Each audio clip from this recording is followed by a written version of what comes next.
Good morning! Welcome back to my channel. You know, I never introduced myself. My name is Tesla. Hello. We're gonna go through all the books that I read in February. I read 8 books, and it was a decent month. A lot of 5 stars. And then one that I was really not a fan of. Okay, let's get right into it. The first book I read was The Watchers by A.M. Shine. So we follow Mina, and she gets asked by one of her friends to drive to the middle of nowhere in Ireland just to deliver a bird. So it's the middle of the night, she's still driving, and then in the middle of nowhere, her car breaks down and her phone dies, both at the same time. So she has no choice but to stay the night in her car, and she hears really creepy noises coming from outside. So the next day when she wakes up, she sees this massive forest, and she's like, well, I'm going that way anyways. So she walks in the forest, and then hours later, she's still walking, and then she sees a light up ahead. And there's a woman standing in the doorway telling her to run and to hurry, hurry, hurry. So she gets in this little house, and then she realizes she's in like some sort of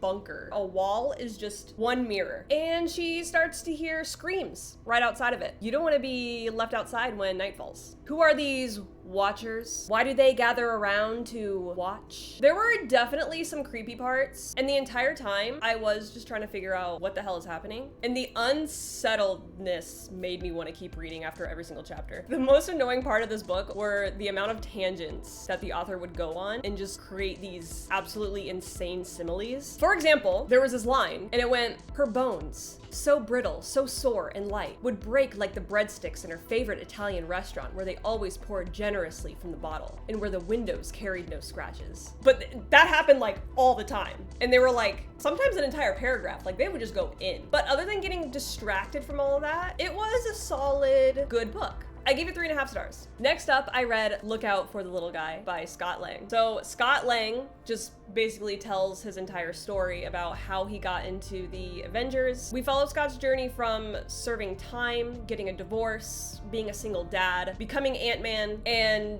basically just recounting all the events that happened in Ant-Man, Civil War, and Endgame. And it's just all being told from his perspective. It was a quick, easy, and fun read. I absolutely love Scott Lang's character, and Paul Rudd he is the perfect Ant-Man. So going through all the parts of the Marvel movies that he's in and getting his perspective on the situation was really fun, funny, and also sometimes sad. Another solid book, 3.5 stars, really enjoyed it. Next up was House of Flame and Shadow by Sarah J. Maas. I'm not gonna go too much into this because this is the 3rd book in a series. I did do a spoiler-filled vlog about this. I'll link it down below if you're interested, because I go in on what I think about this book. But a quick recap. Not a fan of the main character in here. Not my favorite Crescent City book. I was definitely more into the other characters more than Bryce. I am even more excited for the 4th one to come out now though.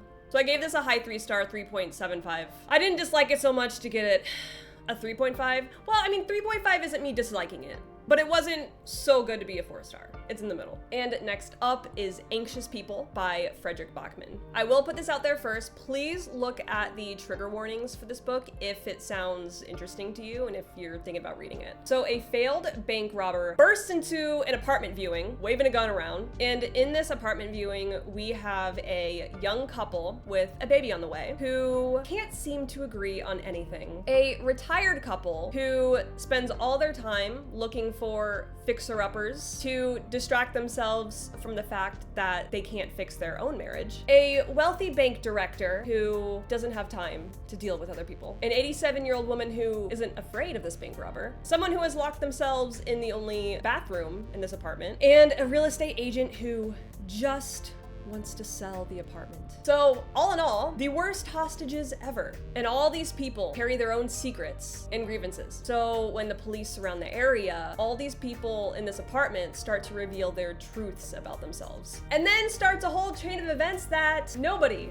expects to happen. Even when I was a good chunk through this book, there were still so many times where I'm like, what is happening? Where is this going right now? All these characters are so diverse, and once you learn more and more about all of them, they really start to grow on you. Like a character who can instantly be in an incredible mood just by thinking about cheese. Frederick Bachman just knows how to write humans. I think I've cried after every single Bachman book I've read. Not necessarily because it's sad. He sees and understands what people can go through in their lives, and you're never alone going through life and its struggles. It's a story about a bank robbery, a hostage situation, an apartment viewing, a bridge, and idiots. I gave this 5 stars. It was incredible. I loved every second of it. And next up, I read Love Theoretically by Ali Hazelwood. We follow Elsie, who is a theoretical physicist who is an adjunct professor at a university, which is someone who just doesn't work at the university full time, in case you didn't know, because I didn't know. And her other job, so she can pay bills, is to be a fake girlfriend for a bunch of different clients. So she's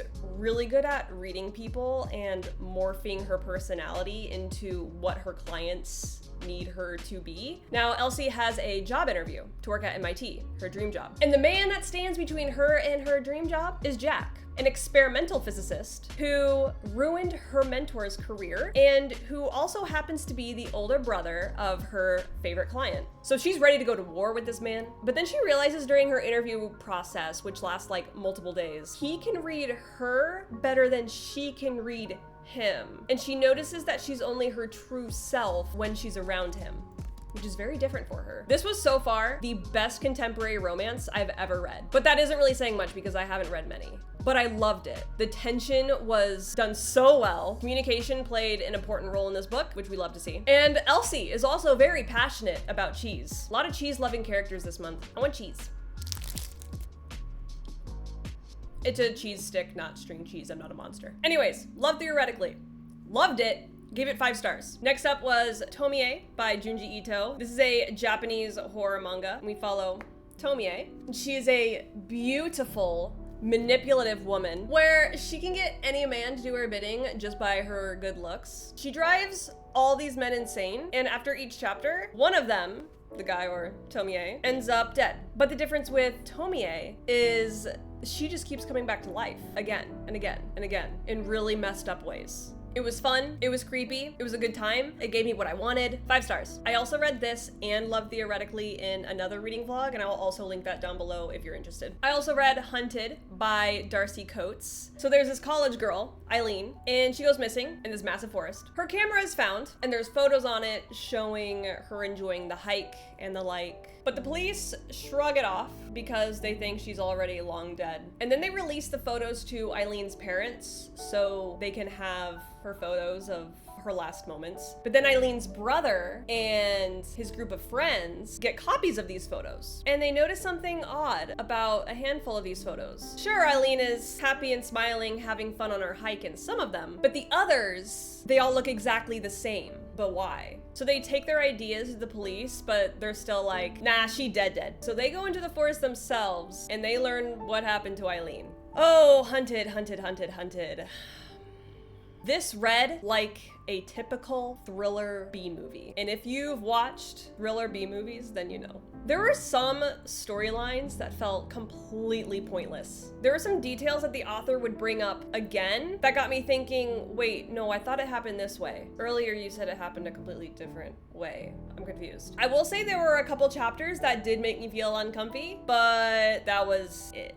This book is good for someone who maybe just wants to turn off their brain and just read a thriller. But if you're paying attention to details, you want to get lost in a story and try to solve it yourself along with the characters, this is not for you. I gave it 2 stars. I wasn't a fan. Last up, we have Bookshops and Bone Dust by Travis Baldree. Okay, let me set the scene. Imagine a quaint beach boardwalk. Sand dunes swept up beside the shops, little grass tufts growing out the top of them. Bookshops, taverns, bakeries. Oh my god, this book was such a vibe. So this is the prequel to Legends and Lattes. So we follow Viv again, and she's injured on the battlefield. Her mercenary buddies drop her off in this little beach town called Merc so she can heal up before continuing on with them. So as one does, she's bored and she wants to explore the town. And she finds a little bookshop owned by someone very small and very foul-mouthed. Viv's time spent in Merc with a little summer romance, maybe exactly what she needed at that point in her life. And at the same time, figuring out why this mysterious cloaked figure keeps showing up around her. Who thought trouble could follow her here?